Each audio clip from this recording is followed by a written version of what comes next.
Üçüncü qəmi xüsusi dostların qəmi idi. Dostlar barəsində çox düşünürdü.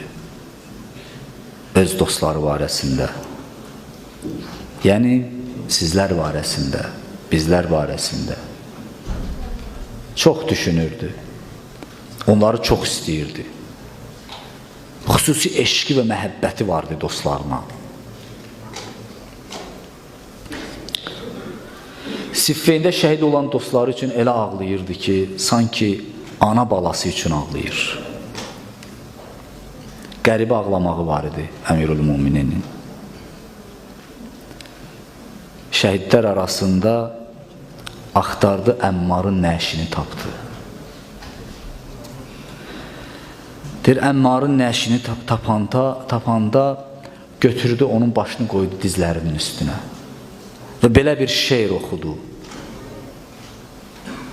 Əya məvtu, kəm həzət təfərruqu anvəh, fələstə tubqi li xəlilə xəlil, ərəkə bəsiran billəzine uhibbuhum, kəənnəkə təmzi nəhvəhum bidəlil.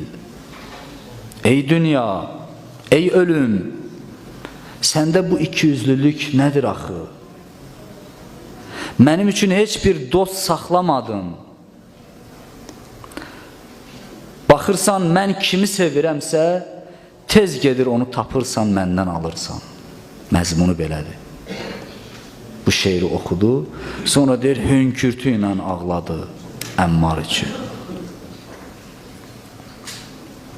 Bir dəfə də xütbələrin birində Əmmar Yasiri və digər dostları yad edir, başlayır üz gözünə vurmağa. Orada da uzun-uzadı ağlayır. Sonra başlayır, deyir, hanı Əmmarlar? Yəni, o bizi o cür görmək istəyir. Bizi Əmmar kimi görmək istəyir. Bizi o cür dost görmək istəyir. Hanı Əmmarların mənası budur. İmam Hüseyin Aleyhisselam da Kərbalada çağırış edirdi. Bir-bir bəzi sahabələrin adını çəkir. Ey Zuheyr, ey Habib, ey Müslim, ey Hani, haradasınız? Görmürsüz imamınız tək qalıb. Durun imamınızı müdafiə edin. Bizi çağırır. Onlar şəhid olmuşdular. Bizi çağırır.